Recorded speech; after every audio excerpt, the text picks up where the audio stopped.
We do. Or is he in the default one? Good morning, afternoon, evening, everyone. Two Geeks Talking is an entertainment industry interview show where we interview the creative people from the comic, film, TV, movie, and video game industry. And of course, I'm your host, Kurt Sasso. We're joined today by two fellow Canadians, which is always a wonderful time to be had by all. They are comic creators. They are cartoonists. They are also very talented and creative, with the occasional audio drama / comedy sketch and podcast as well that they do on the show. We're joined today by Kitty and Steven from Silly Kingdom. How are you guys doing today? Doing great. Thanks for having us, Kurt. Doing good. No problem.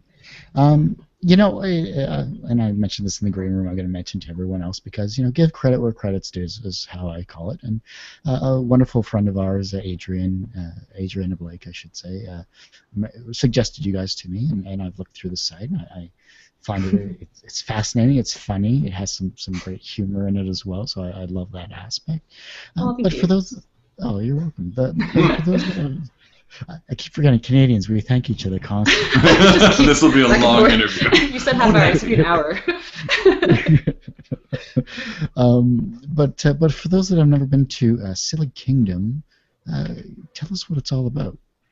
Oh, well, as the writer, maybe we should describe it. Well, let's hold it up so we see what we're looking at, some of the cards. So Silly Kingdom is a self-published series that we work on. We're sibling creators, so I'm the artist and my brother is the writer. And I'll hold this up while you chat. Silly Kingdom, to go to the roots, was originally a radio play of the similar premise, and this is the comic version.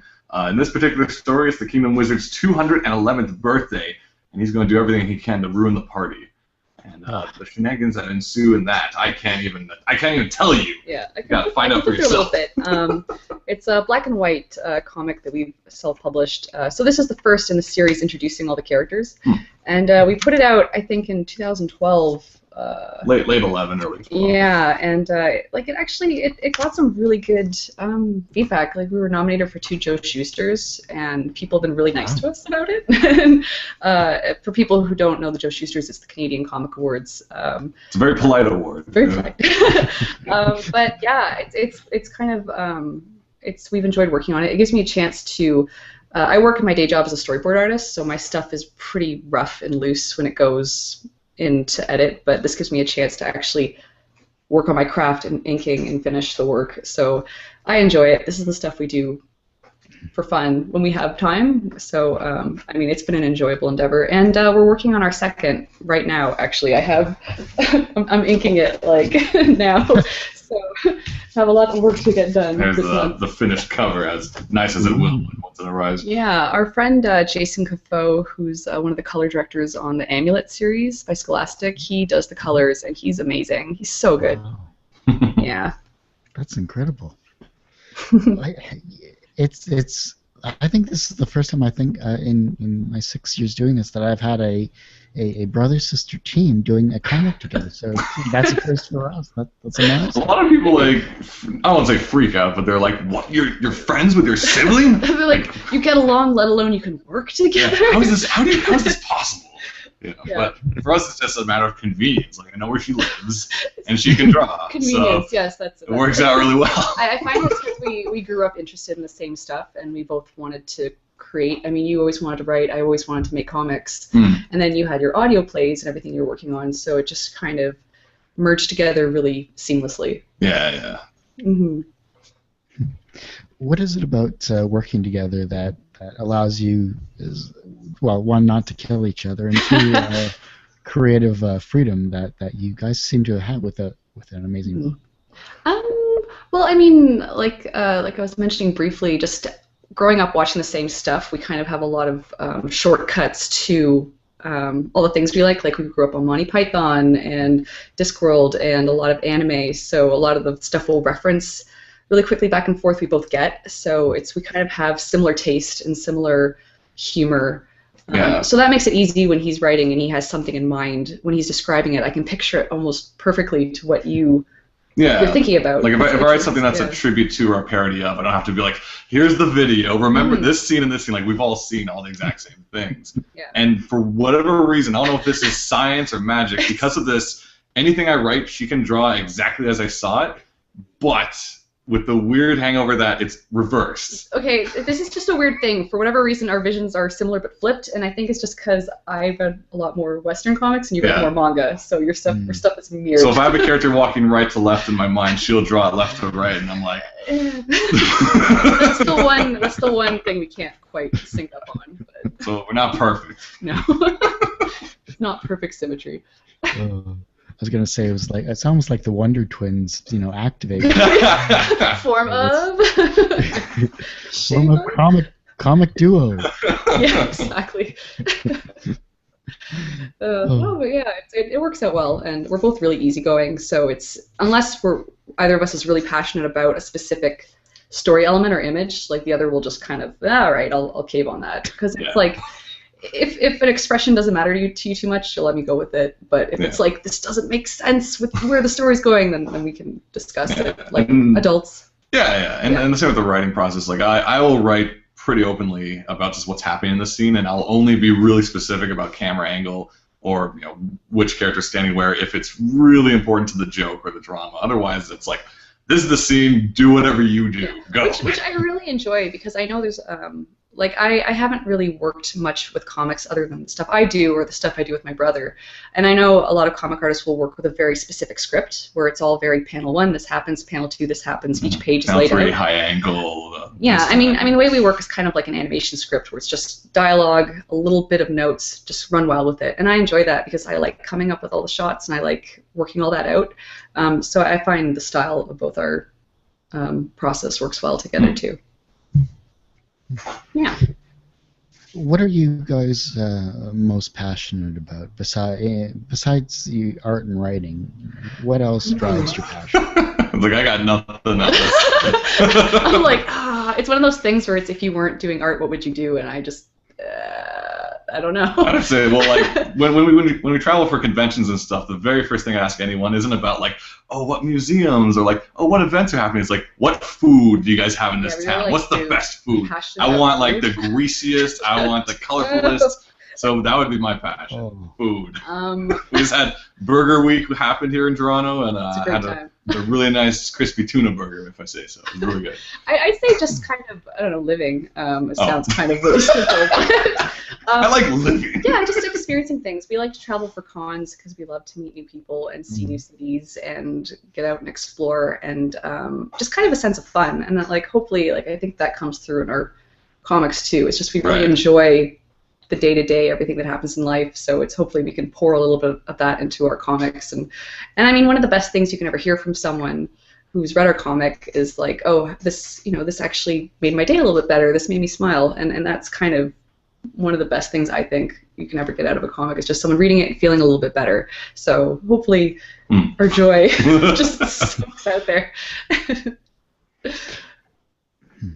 Oh, you mentioned conventions, and we'll jump to that then in my thoughts here. Being from Toronto, obviously there's would you say there's a few conventions that occur during the? There's a couple of really. Yeah, a couple here and there, conventions. Just a tiny bit, What was it like back in 2012? You're doing your convention circuit, and you get nominated for a Joel Shuster Award. That was really surreal because we actually didn't know about it that day. I think a couple friends of us came up to our table and was like, "Hey, this just got nominated," and we were like, "Huh? what do you mean?" And then actually, I think some of the judges came by to congratulate us as well. So that was just incredibly amazing feeling. That was just such an honor, and it was great to just because again, it was at TCAF was I think the one we that's when we would have met. Yeah, the Toronto Comic Arts Festival, which is our favorite convention, and it was just a really great, because it was our first actual. We've been a part of the anthologies before, but this was our first solo effort, and it felt great that it was so warmly received. Yeah, it felt like we're on the right track. We're doing something right, I think. People are nominating us. Yeah. We're on to something. Then in terms of a business model, webcomics obviously are are notorious for being free online with the ability to pay for the book afterwards. Now, correct me if I'm wrong, but it looks like you've done something a little different. You've given a bit of a sampler, and then there's a very minimalist cost for the actual book itself. We've had. I mean, we don't have a huge webcomic series going. In the past, I'm just going to hold the book up really quickly. I've done autobio comics called Shrub Monkeys, and those we just put online for free. And we actually have a book now, but these are all online for free. You can read them on our website, and then from that we made a book if people chose to buy it. But with Silly Kingdom, how should I describe this? We actually had to use not Kickstarter, but Indiegogo to crowdsource the book. So we had all like an amazing group of fans and friends came out and helped us publish the book. So we didn't really want to put it online afterwards after people had helped us raise the money for it. So we figured we'd just make the cost really as cheap as possible, and then we ship everywhere. But it was kind of more. We have comics we'd like to put online for everybody to read, but these ones, let's see how we do if we just have people. You could buy it for 99 cents off our website. So for Silly Kingdom, I think we probably won't be ever putting that online. Which is understandable. I mean, I like that exclusivity. Yeah, That's exactly. Cool. I mean, we're trying different models for different comics. So there's this, and then we'll hopefully be launching a webcomic in the next couple of years that we will have strictly online as well. But I'm friends with a lot of people in the webcomic community, and I see that model working so well with the webcomic to book. So this was just something a bit different that we thought we'd try. Well, it works. I mean, 99 cents in this day and age for a book is it was fabulous, honestly. Huge discounts. We get you an entry level. We start charging later. But that is just determined by how much we're able to publish the book for. If it doesn't cost too much to print, then we can offset that and ship. And but we do figure that stuff out as we go. I mean, it hasn't been an easy road on that end. the adventure of even just getting this little book published. When we first went to get it published, it cost us $5 to print a copy. And it's little. So we had to figure out how to really reduce that. This is technically version 3. Like this is like a third edition Silly Kingdom here. But it's kind of like I'll have students or just people starting out ask me how to make a comic or how do you go about making comics, and I'm like, you just have to make them because that's the only way you're going to figure it all out. And for us, it was just a little bit of trial and error, and just the huge support of the internet that has so much information out there. You mean the internet's not just about fluffy cats and all that stuff? It's that too, but also a lot of helpful tutorials and things. Like I was using the internet, I was using this thing called the internet. Now, hear me out. Trying to figure out how to make this book because I'm not a publisher. I don't deal with it. But I was on InDesign, right, and just looking through everyone's things of how do you just quickly build a book without having to do it page by page and it's offset to the right because when you're printing pages, one has to be offset this way, one's offset that way. But if you're doing that with the arrow key, it'll drive you mad. And it was just I just spent like a lot of the time for this researching, just trying to figure out how to get it done in that software. I mean, I know people go to school for this because I think Rachel Dukes has been on your show before, and I know she's been through that amazing comic school in the States, but we just kind of. Yeah, which sounds great. I wish I went to comic school. We just kind of have to stumble our way through this. Rachel definitely. She went for I think it was graphic design and illustration, and the fact that you can minor and major in comics is just. I keep wondering why am I going to university for visual arts, communication, media, and film when I could minor in comics? Yeah, exactly. The dream is what, a doctorate in comics? Yeah, Dr. Comics. Dr. Comics. That would be excellent. Put that on the wall. That's totally on my business cards now. Dr. Comics. Oh, that'd be amazing. A lot changes in terms of technology from the creation of a comic from when you first started. Either you start with traditional, go on through digital, etc., or maybe you started digitally. What was a significant change for both of you, be it writing and artistic creation, when it comes to software or when it comes to your process? I think, well, for me, the best thing that ever happened was Google Docs, or Google Drive, whatever they call it, because back in the day, everything I did was in Word documents that I'd have to bring around on a USB key and update and move here, and if I had an idea and I'm somewhere else, I'm like, I'll have to add this to that document when I get to that. With Google Drive, I'm not here just promoting it, but this is just the case. I could be anywhere on my phone, on a computer, laptop, and just like add to the script. Other people can be on the script too, and you see them. It's like a multiplayer game. You're all typing scripts at the same time, and it's like, yeah, paragraph. And it's just like that's been probably the best thing for writing. You know, it's not necessarily like a formatting software, not the same way as like a Celtics or a Final Draft, how you get like your TV scripts. But for the way I write, it's just perfect for me because it's just like I have a whole whack of ideas on a notepad, copy, paste, go to the website, and now I can just clean it up and send it to someone else instantly. Katie sees it, adds her comments, I get it back, I make version 2, and it made it so much easier than being like email a Word file. You don't have Word. How can we resolve this? Well, why do you not have Word? Yeah, there you go. It's like because there's also that free software. What's it called? Oh, sorry. OpenOffice. OpenOffice, yeah. So that's like the alternative, and they probably all have their own cloud and stuff now. But it's just like with Google Docs, it works just perfect for us. Yeah. Yeah. For me, it's you can't see it because it's over off screen, but I work with a Cintiq monitor, so you can draw right on the screen. And this was something I had to pick up just out of necessity for speed as a storyboard artist in animation, because just drawing all the boards and then scanning them took up way too much time versus being able to draw right into the computer digitally. So my process is a bit of a mashup between digital and traditional. So all my pencils are done on the computer digitally. And I do this because it's easier to just rough stuff out, move stuff around. It's just it's just kind of almost like it's not really cheating, but it's like, you know, people who can actually do it properly on paper, I admire that so much. I need to just shrink and grow and move and mush things around. And then when I have the pencils the way I like them, I print them out onto Bristol board, and then I ink straight on the Bristol board. So my pencils are digital, but all my inking is done with brush and tech pens because I love inking, and I don't really want to do that digitally because there's the problem artists run into where you just zoom in forever to make that perfect line, and then it takes you forever to get a panel done. And I like some of the mistakes you make, like the happy accidents you get from inking as well. Well, speaking of which, you're just leading into my questions here. This is wonderful. Excellent. Well, what were some of your happy accidents, like Bob Ross used to say? I can't really think of a specific thing in terms of design, but just sometimes just the way you put like a brushstroke down that wasn't what you expected, but suddenly the line looks a lot more organic and has a lot more life to it. I wish I had a good example in mind, but nothing's really popping into my pencils are so tight too that it's pretty easy to just free form and just kind of relax and go ink over it. Gosh, I wish I had a good example. Yeah. Unfortunately, no.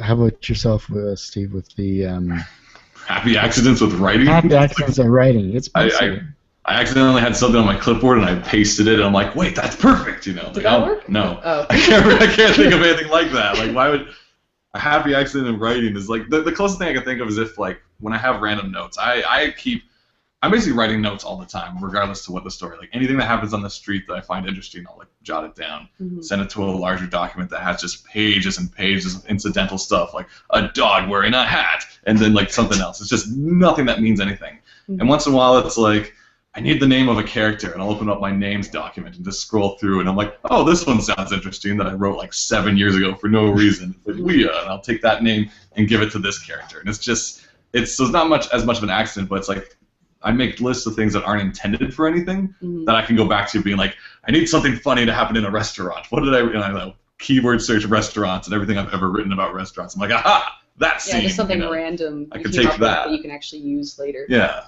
So that's the closest thing to an accident, I guess, because it was just never intended, you know. It almost sounds like everything we do is so meticulous that we don't have accidents. You know, every line, It's like future-proof writing. I'm like, I better write something in this theme park. And that's how even a lot of stories came about. Like, if you've ever been to Toronto, we went to visit the distillery district one winter. And it's a lovely area. It's got like all these little shops of like fancy things. Yeah, it's kind of like an old town Victorian kind of area, like a gas town kind of thing. And everything is so nice and cute and fun, but you also realize it's really, really expensive, and you're just getting like conned around every single corner. Yeah, it's very corporate. And at the end, we left through these like beautiful iron gates, and that spawned a story of it's in an anthology called Fairy Market, which is about a kid who's tricked into like this fairy market and just gets conned out of all his money. Yeah, and we did that for the Flight Anthology Volume 7. That was like our first anthology book that, let's just... And that was all just from like going somewhere in Toronto, experiencing life and being like, well, that was a ripoff, and then just making it larger than life afterwards. It's like you're spirited away to fairyland and they all try to steal your money. Yeah, basically. Yeah. Just reminds me of the carnivals down here. Yeah, sure, throw a ball into a basket. It's real simple. Yeah, okay. Yeah. It's all nailed down. Don't trust it. No. Yeah. Darn you, commie. Yeah. Shoot.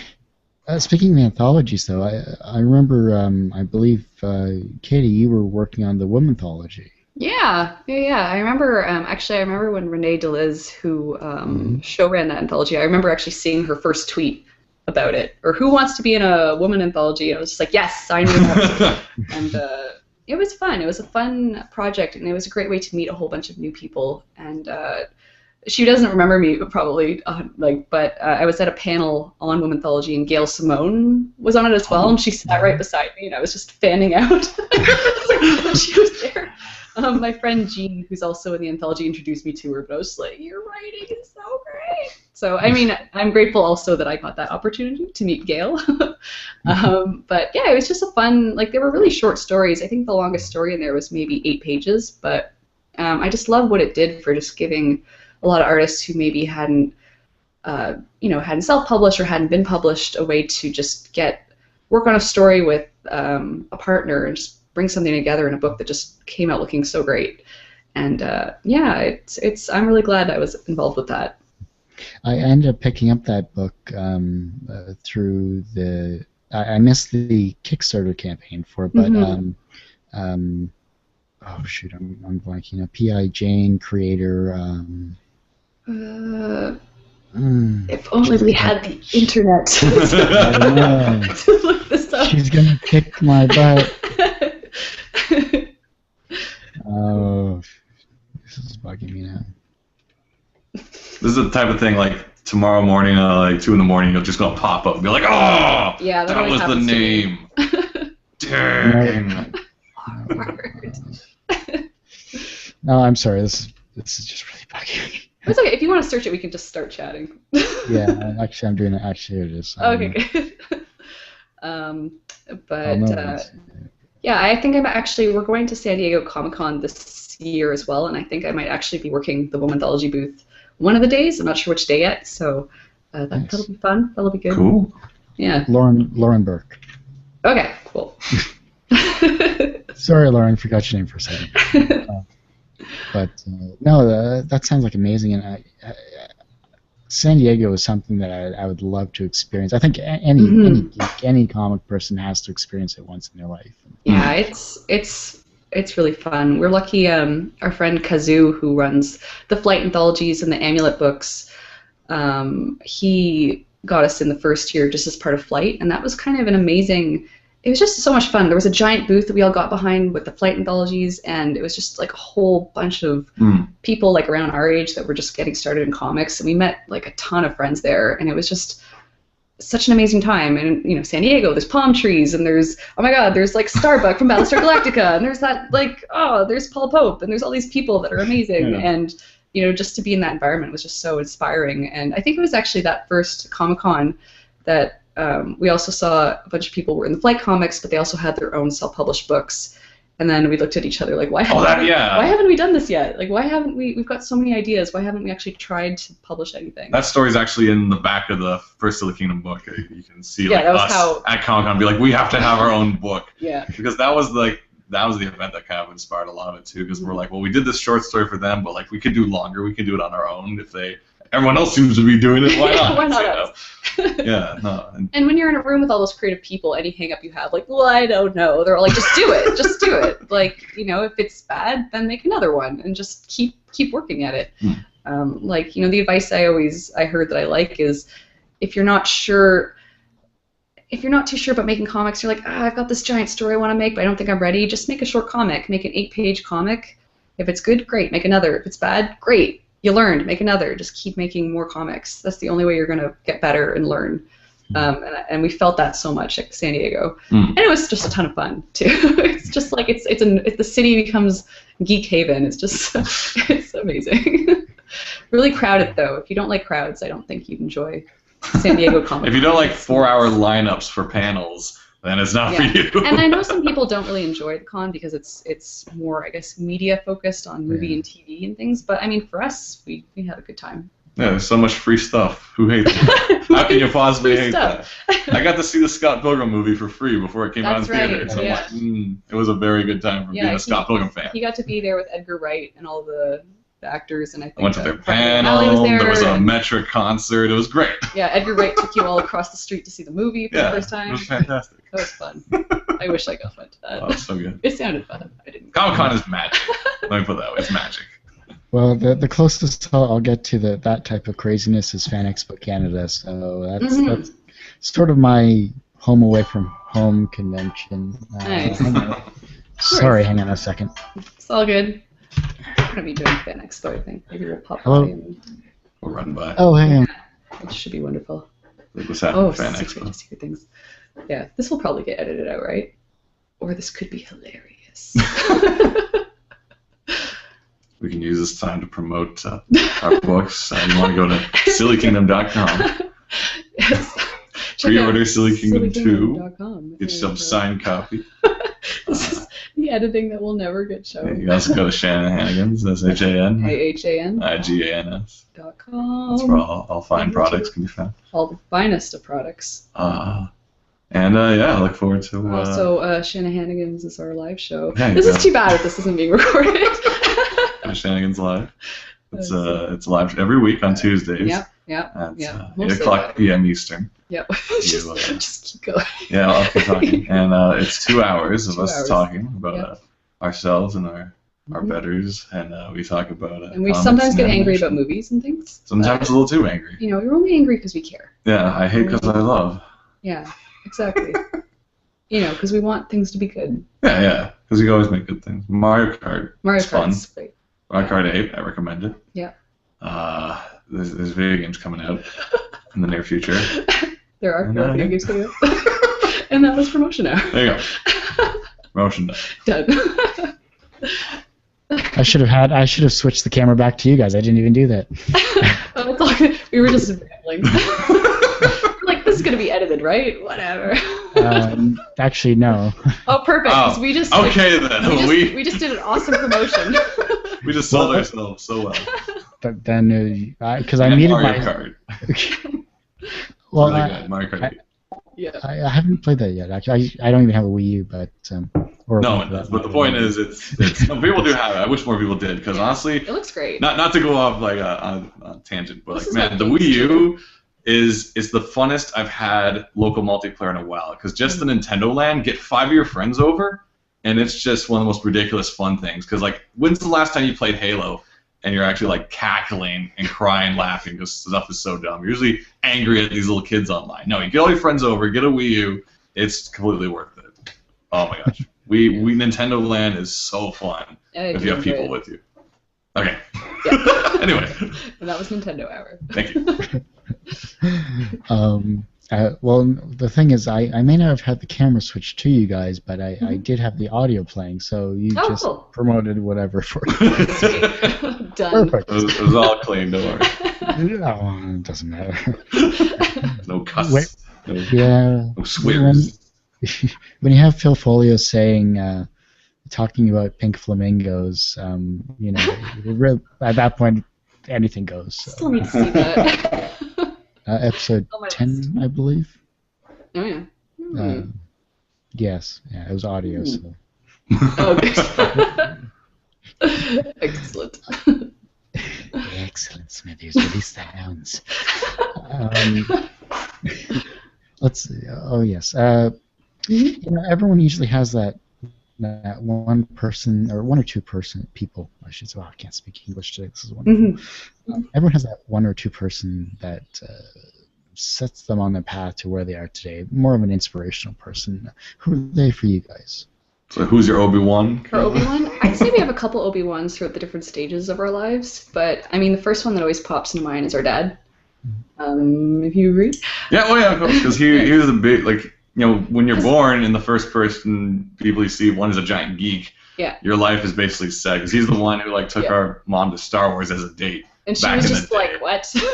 And she loved it, I'm sure. I'm sure she loved it. He still tries to bring her to those movies, and yeah, fooled me 3 times, fooled me 4 times. We pretty much are a little Shame pack on you. of. We have a little sister as well, and we're just like a pack of nerds moving around, going. Like he took us to our first convention. He brought us to Anime North Fan Expo. He introduced us to anime because when he was studying in university, he had a professor who went to Japan, and then he took him out for sushi, and then I think introduced him to the wonderful world of manga and anime. And then Dad came home and was like, kids, sit down, we're watching Ranma. And we're like, what is happening? That guy turned into a girl, and that guy's a panda. What is this? And it was just so amazing to us. I think actually, to go way back, like that was around the time that Sailor Moon was on TV. Yeah, like, well, there's a lot of steps. Like on our shelf forever, we had Akira and Ghost in the Shell. And we're like, what's this? It's like, not for you, you're young. But then you watch it anyway. Yeah, but then like Sailor Moon shows up on TV one night on YTV, and I'm just like, it's like episode 2 or 3. I'm just like, what is this? Like something about it is so different. I can't explain it. So I'm like, family, come watch this Sailor Moon with me. And we're all sitting there, and we're like, we have to find out more. And so we go off and rent like Alhazard and Tenchi and Ranma and Slayers and Trigun, and then like it just goes nuts from there up until now. But like. Yeah, like again, my dad would like have shelves of comics, so we would grow up reading all the superhero comics. Then he'd take us to the local comic shop, and we'd have the box of Archies and Bone and Akiko and a whole bunch of different awesome series that we would read, and then art books because they worked for a time as costume designers. So it was very, we got to kind of see our parents living the freelance life where we'd come home from school and they'd be there for us, and then they'd go down into the workshop in the basement and make costumes. And then there would just be all these wonderful art books that was just so much inspiration to look at. And then just they were really supportive. Of course, being creative people, when I say I want to make comics, it's like, yes, here's paper and here's stuff, here's pencils and things, and just have fun with it. Versus some of my friends that maybe had to struggle more and had to kind of prove to their family that this is what they wanted to do, where it was like what kind of life are you going to have making comics? It's like, I'll show you, I have to be successful. Our dad hooked you up with Letraset. The stuff I was that's using for toning. tones. You do the X-Acto when you do tones on it. Like, who has that as a kid just lying around along with the crayons? Yeah. It's just like... This is an X-Acto blade at 12. Yeah. I think they're called manga tones now. Oh, now it's manga tones, manga lines. But like, I guess more recently, our Obi-Wan would have to be the creator of Amulet, Kazu Kibuishi, who got us. Yeah, he's just been an incredibly supportive person.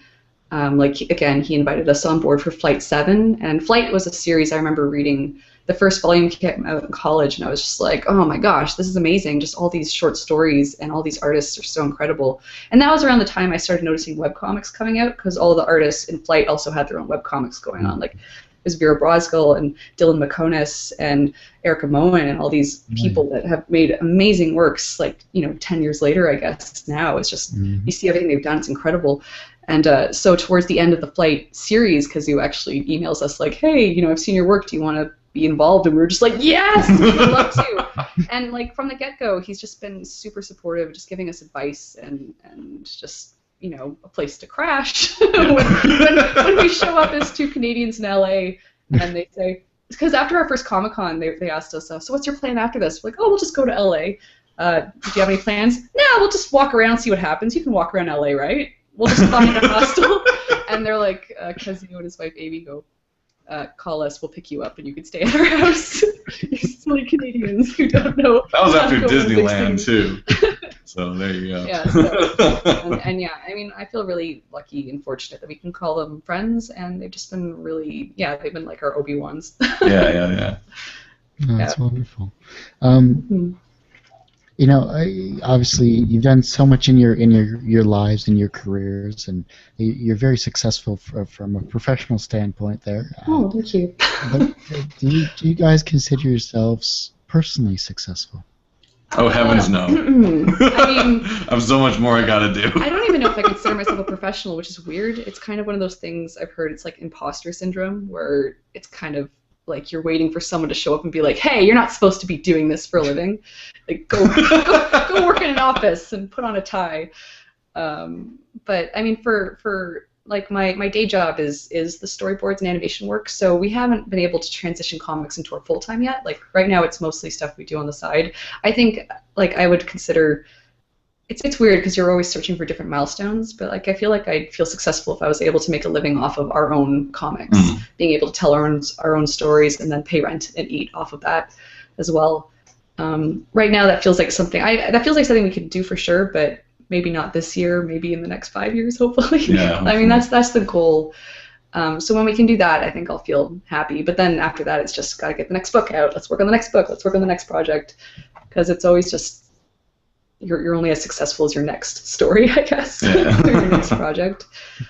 So I feel like we have it's kind of, it was an analogy I was thinking about the other day where working in animation and comics, sometimes it feels like there's two ladders and you're kind of climbing up both ladders at the same time, which slows you down a bit. If I was able to focus fully on animation, I feel like I could go further with that. If I was able to focus fully on comics, I feel like we could take that further, but doing both feels like kind of taking baby steps, but I mean, I like where we're going. I like the direction. Just kind of keep moving forward and get there. Yeah. Would you say yes? Oh yeah. Well, for me, I just feel I gotta write more. I don't write nearly enough as I should be. Like it's there's, as I said, I have documents and folders full of little ideas that don't amalgamate to anything until they're like called for, and it's just. I've got I've never done the writing as the profession. That's it. I've always been doing video editing. That's been like my main, video editing or motion graphics has been like my main income. Yeah. And that's the money that I will throw towards all these projects and be like, let's help printing. But beyond that, it's like I want to transition into being more of a writer, but like I don't want to write for TV though necessarily or movies. So I'm like, what can I write for? Comics. Yeah. Yeah, but you want to write your own comics. In a way, like I'd like to practice working with like other like known properties as well too. Like I haven't written for someone else's property outside of like me doing a parody version of it.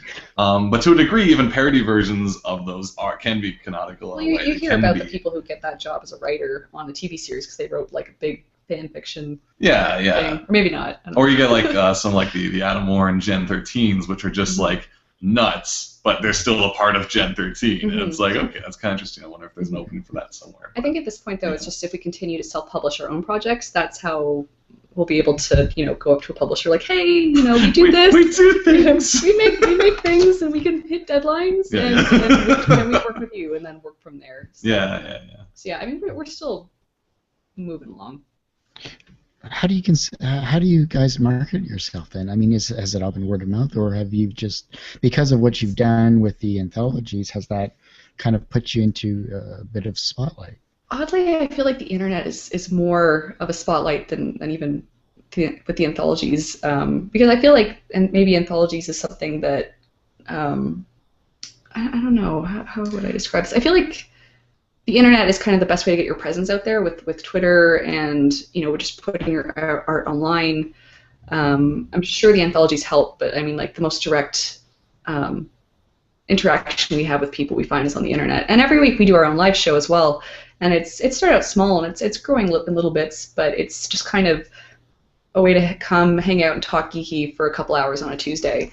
The way with the internet is kind of like the more you put out there, the more likely you are to be found. So there's never this like one ultimate project where you're like, I'll put this out there and everyone will come see it. It's like, put as much out there. Do your your fan art Fridays, or do weekly stuff, or upload here. Upload stuff that's connected to all different kinds of like themes and genres, like something based on a video game, something based on fantasy, and you'll like, not as a manipulative thing, but just in the sense that you're more likely to gain people from different interests to find you. Well, I mean, it's kind of like our reader base it's kind of been when you look back at it, it makes sense. But at this point, we're just like, whoa, how these people are amazing. How did this happen? But like, we started just putting comics online with. I used to do a Harry Potter fan comic called Simply Potterific, and that was really popular. And then so we put those out for free, and then we wanted to start working on our own projects. So we started making the Shrub Monkeys Autobio comics. And then, at a time I was putting those out really regularly, so we had an audience build up with that. And then so we had momentum of just these great people that would follow us reading our work, but we weren't really monetizing or making anything. No T-shirts, no web revenue. We did none of that. And then, we were just happy making things. And then the unfortunate side effect of me doing full-time storyboard work was then I stopped making the webcomics, so our content started going down. But then we put out Silly Kingdom as a, hey, who wants to help us fund this? And that's when suddenly this huge group of people came to support us, which we were just like, whoa, that's amazing. But that's something that we had been building up slowly without really even realizing it, just by putting stuff out there. And I mean, that's what I always tell people when they ask, how do you build up a readership? It's just, you gotta make stuff and put it out there, and the internet is the best place for people to read your stuff. I completely agree. I'm still working on for me, I'm new to visual arts. I'm new to that aspect. I was a computer guy for 20 years, and then I decided, you know what? I'm having more fun with TGT, the show. Oh, that's great. And I am going just to a call center for crap pay.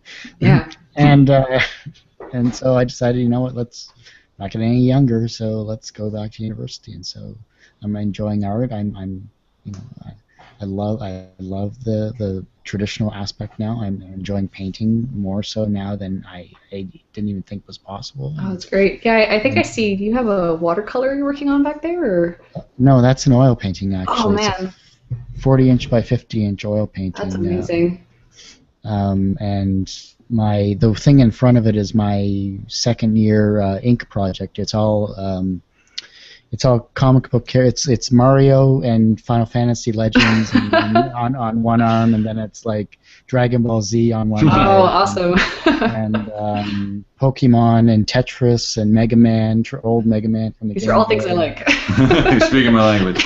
And then traditional like Powerpuff Girls and Zelda and a bunch of Looney Tune characters on the one other side of my body. And I spent 100 hours just using pen and nib and mixing colors, and I had a blast with it. I truly did. Oh, excellent.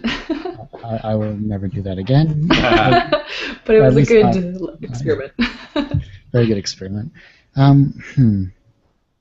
The younger generation, they're looking at your works, I should say, plural, as inspiration for themselves and for potential futures, because they see that, hey, it is possible to do the stuff as you realized early in your lives. How can they inspire the generation that follows them? I think as long as people keep sharing and keep an open line of dialogue, like that's what will always help the next generation move forward. It's when you try and keep information to yourself and you're like, no, I must protect my skills so that the younger people don't come up and take it and get better. Like I don't think that really happens. Like it's through sharing, inspiring, and communicating and just putting yourself out there it helps. I mean, you're able to connect with everybody, but also you're making the other artists, you're making everybody better as well by sharing your maybe not all your secrets, but just kind of putting yourself out there. And I mean, that's what inspired us, just seeing people making stuff and putting it out there. And here's tips on how to do this, and here's information on how to do this. And when you help people, they'll also want to help you too. So it's from, if you're not looking at it as a purely selfless act, it makes sense as well to share and be nice. The other main thing is like not to fear that your like first works are looking rough, because everyone starts out rough, and there's a certain kind of feeling like when you see all this top tier stuff online now, and you're like, I want to do stuff too, but it doesn't look that good. You have to remember everyone else out there started off really rough as well and got to this point after a while. This is why, like, when you go back to people's first books, it's like, oh, don't read that one. That's my first one. And so, like, people have to just understand, just start uploading whatever you have to get that feedback, and you will get some people being like, oh, this isn't good at all, because they're, for lack of a better word, like, spoiled on the finest stuff. But you got to start somewhere. That's the main thing. So it's being supportive, being critical in the sense of improvement versus to bring people down, because no one wins in that case if you're just like, this is awful, stop doing it. No, but there's going to be people that are just bad eggs, and you have to kind of just push them aside and keep creating, because I mean that's what you do. You make your art and you just keep going forward. There's a good Jim Zub has been putting some really great advice on the internet. He's got a blog with just advice on writing and advice on how to play nice and work in the comics community. And he had a post on professional jealousy, which I really liked. And one of the things he said that I really feel as well is you see everybody else. You see all their other careers as moving in fast motion. You see all the highlights. You see everything just, wow, this person's just doing incredible, amazing work. And your own career, your own art, you feel is going like slow motion, almost reverse. And you don't see all the hard stuff they go through. So you kind of look at it and you get angry, like, why aren't I there yet? But I mean, everybody's struggling, and everybody's got someone they're trying to, they aspire to be as well.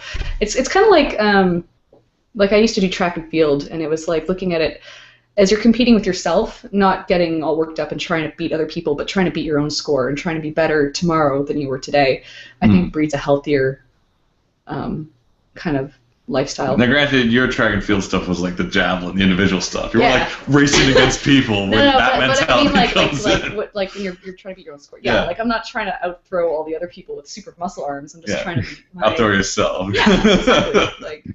Because when you get caught up in the 100-meter dash, you're not thinking, I'm doing faster than I did yesterday while these guys are blasting past. You're like, I feel good about myself. Like, you know what? I did good. I deserve an ice cream today. I'm not talking about the race. I mean, because the medal still exists, but for your own peace of mind. Yeah. So like for shot put, so practice shot put and javelin, kids. Learn to beat your own scores and make comics. Yeah. Make your arms stronger for drawing. Yeah. Your shot put arm. That's the thing too. Be healthy, because man. Because you're going to be hunched over a chair for many an hour. Yeah. Go outside. Stand up once an hour if you can. Maybe every 2. Yeah. Healthy lessons. Yeah. Take yoga. Get those stretchings in. There you go. I need to do more of that. I bought the Wii Fitness game, assuming I was going to get ripped, and it never happened. Can you say it on the box? You will get ripped. Mad abs while playing this game. You're at the beach, just some muscular bully just kickstand at you. Never happened. It just laughed at me and told me to get off the scale, so yeah. It was I think it was the North American version of the Wii, not the Japanese version, where it would have been a polite angry at you. All I gained from that is I learned to have better balance on my left foot. Like, that's about it. So I'm like, good. That could save you one day. Now. Where, like, you're walking across a lava pit. Yeah, use my left foot. Yeah. Hop. Just hop across the lava pit. And then a shark tornado comes through, and then everything gone. Yes.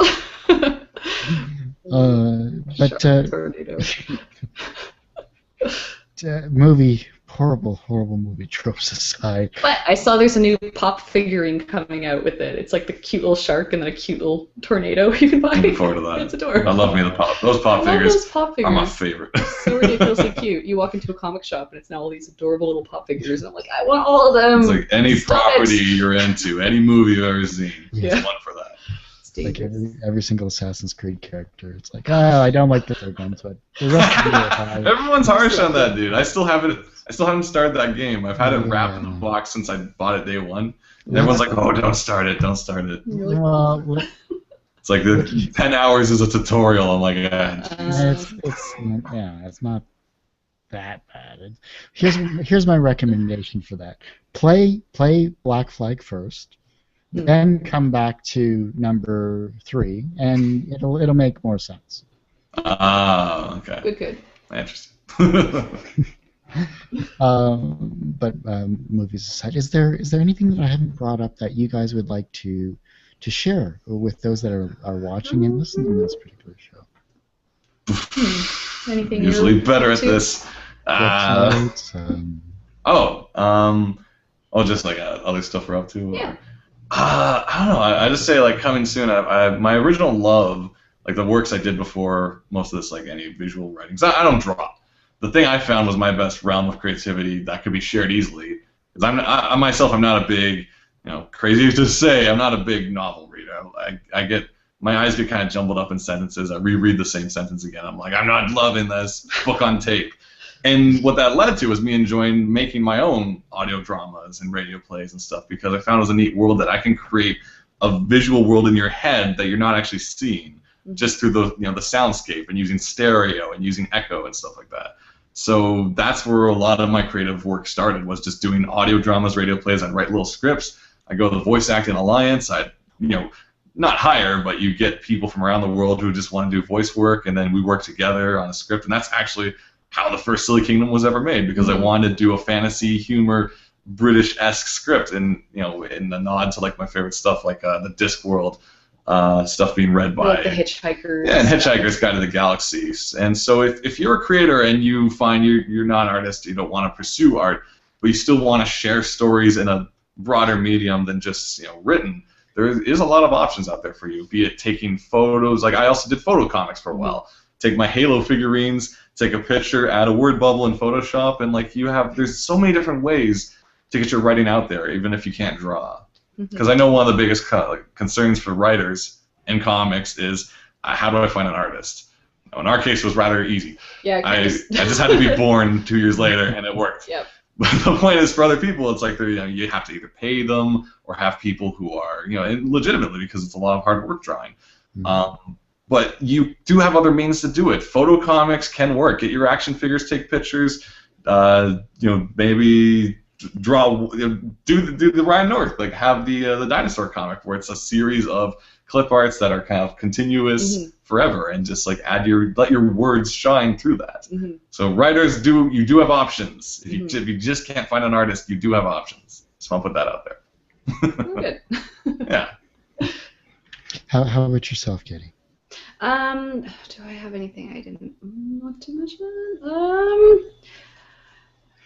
I mean, I guess I'm just kind of most of my focus right now is just on the next Silly Kingdom. I'm trying not to slide into promotion just yet. But that's kind of all I've really got going on right at the moment. I'm working on a direct-to-DVD movie for a studio here, and I can't really talk about it too much, so I can't really talk about my animation stuff too much. But we're hoping Silly Kingdom 2 will be done this month, because we wanted to have it ready for TCAF, but life gets in the way sometimes.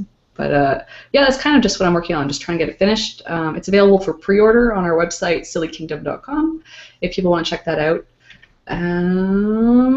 Yeah, and then I guess as soon as we're done this, we've got a couple other projects on the back burner we want to get started on. Right. Yeah. Yeah, so we don't want to say anything too much until it's more solid, because then we're just making stuff up. Promises we can't fulfill. Yeah. Mostly we just have a lot of short stories we want to keep working on, and then slowly keep building up to something bigger. Yeah. Yeah. Sounds like fun. Yeah. Alrighty then. Well, I hate to say it, but that ends this particular episode of Two Geeks Talking. And I just want to thank you, Katie and Steve, for coming on the show. And no problem. Thank you for having us. A blast, especially on short notice. I really appreciate it. Yeah, I mean, the great thing about being freelance is I we got can make my nothing own better schedule. to do. So it's like, we're always available. I'm just sitting in front of the Mario Kart. That's basically just.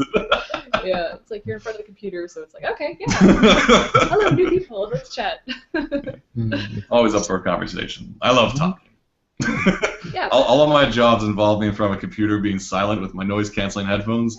So when I get home from work, I'll just yap. Yeah. But yeah, if people want to see more of our stuff, we have comics and the like on our website. Do you want to do the thing? Oh yeah. Well, you want to go. Well, first of all, for the Silly Kingdoms, you want to go to sillykingdom.com.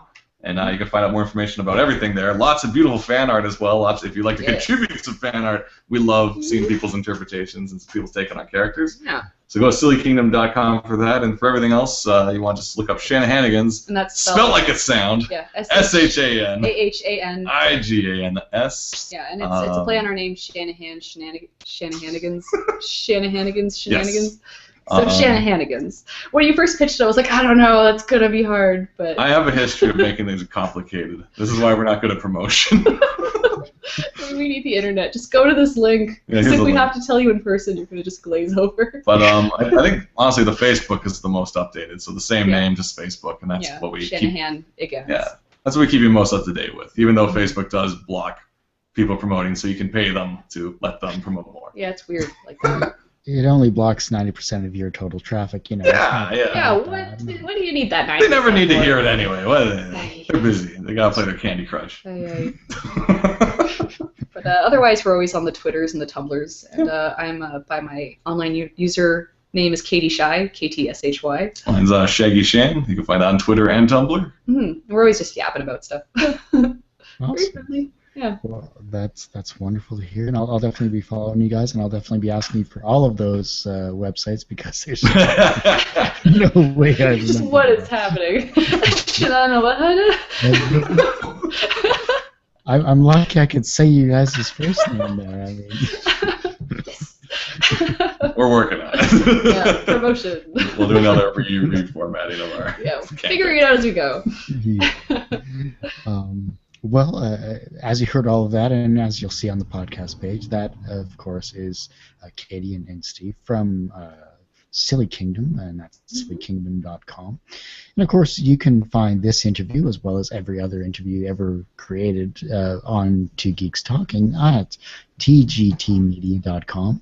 You can also go to our YouTube page, which is YouTube/TGT Media. Our Facebook is facebook.com/Two Geeks Talking, and that's the word two, not the number two. And finally, you can get myself on the Twitterverse, as you see down here, Twitter, which is at Kurt Sasso.